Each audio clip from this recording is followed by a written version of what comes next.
Pourquoi est-ce que certaines femmes entrepreneurs travaillent énormément et pour autant n'arrivent pas à se créer une sécurité financière?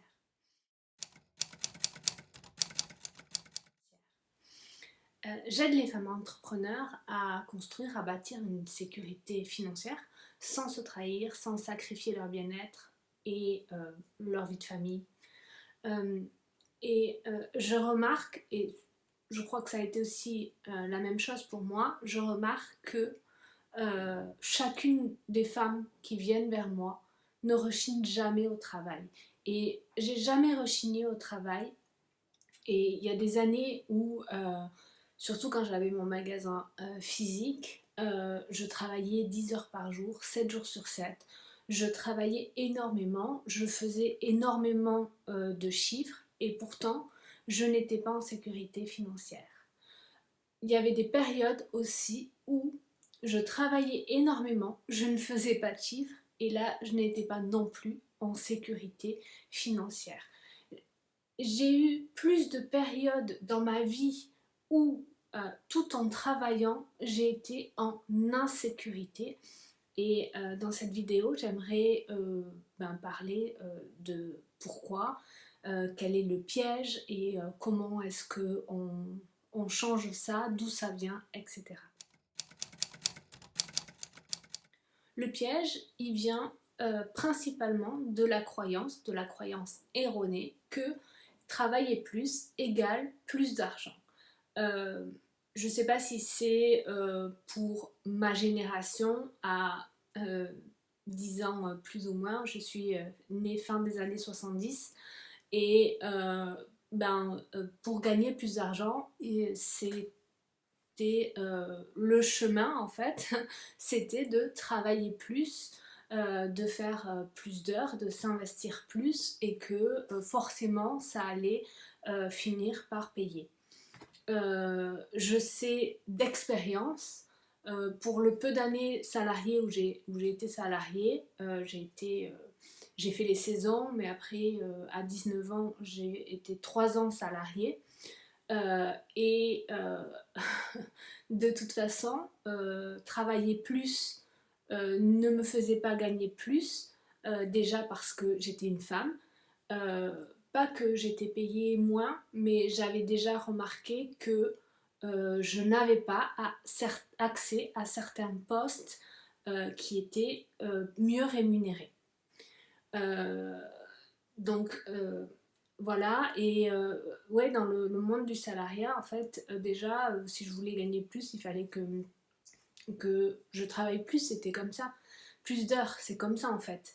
Euh, Ensuite, dans l'entrepreneuriat, euh, c'est ce avec quoi j'ai grandi, avec cette croyance. Ça serait intéressant de me dire si vous aussi vous sentez cette croyance qui vous a été inculquée, de toute façon, que le travail paye, que ce soit à l'école ou dans le monde du travail, si tu travailles, tu auras des résultats. Et c'est complètement faux. Parce que même dans l'entrepreneuriat, comme je vous le dis, il y a eu des périodes où je faisais des saisons de 6 mois à travailler 10 heures par jour, 7 jours sur 7. Euh, oui, j'ai gagné de l'argent, mais proportionnellement à l'effort, au travail investi, ce n'est pas proportionnel. Et heureusement que j'étais jeune parce que je me suis cramée après.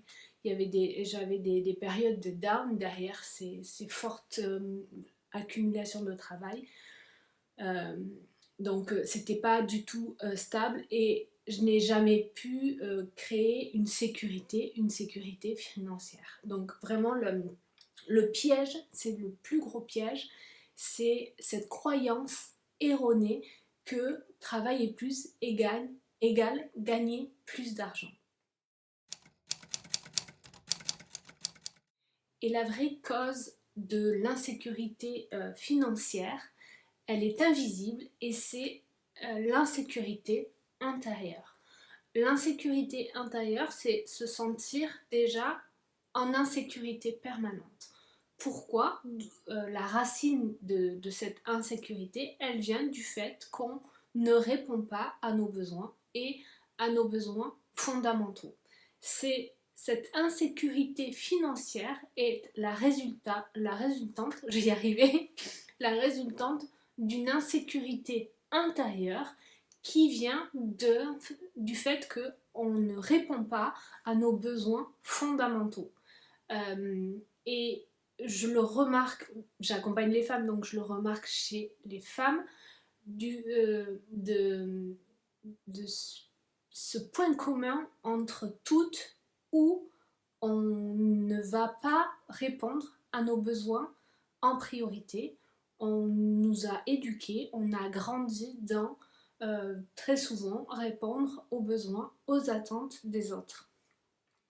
C'est ça la conséquence de cette insécurité intérieure. C'est le fait de quotidiennement, sans s'en rendre compte, répondre aux besoins des autres. À tel point que quand je discute avec vous, vous ne connaissez pas vos besoins fondamentaux. C'est-à-dire les choses que vous devez faire pour votre bien-être, pour votre sécurité intérieure.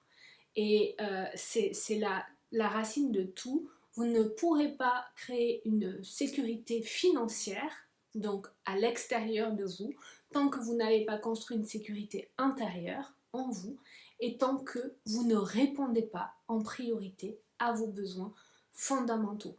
Et ça commence déjà par les besoins primaires, de vous mettre prioritaire de ça, et ensuite d'aller dans les différentes couches de besoins, mais de revenir toujours à vous. Ce qui va changer, c'est lorsque vous allez commencer à répondre à vos besoins en priorité. Là, vous allez commencer à construire votre sécurité intérieure et répondre à vos besoins déjà primaires, puis fondamentaux dans votre fonctionnement aussi. Ça passe par vous connaître vos besoins, votre sommeil alimentaire, et en plus on peut aussi avoir des cycles, donc c'est connaître aussi nos cycles, surtout en tant que femme, connaître vos cycles et répondre à vos besoins en priorité. Vous devez vous mettre au centre de tout et vous devez respecter vos besoins et être à l'écoute aussi perpétuellement de vos besoins. Le moindre fait de faire des écarts, ça va créer des fissures dans votre sécurité financière. Donc commencez petit par des routines ou des rituels qui vous font du bien et qui vont vous faire vous sentir en sécurité avec vous-même parce que vous vous respectez, parce que vous vous écoutez et parce que vous répondez à vos besoins. Et c'est à partir de cette sécurité intérieure qu'à l'extérieur, vous allez pouvoir créer une sécurité matérielle et financière. Ça ne sera pas en forçant, en travaillant plus à l'extérieur, en faisant les choses à l'extérieur de vous, que vous allez construire une sécurité financière. Ou alors, vous allez réussir, mais à force d'efforts qui vont vous coûter et qui vont vous cramer au bout d'un moment et que vous n'allez pas réussir à tenir sur le long terme parce que les femmes, on n'a pas un fonctionnement, on a un fonctionnement en cycle et on doit apprendre à fonctionner sur ces cycles, à répondre à nos besoins dans ces cycles. Donc si tu sens que tu travailles beaucoup sans jamais te sentir en sécurité et sans jamais voir des résultats durables dans ta vie, d'une sécurité matérielle et financière, j'ai créé le scan Business Quantique pour ça et tu peux réserver ta place sous cette vidéo.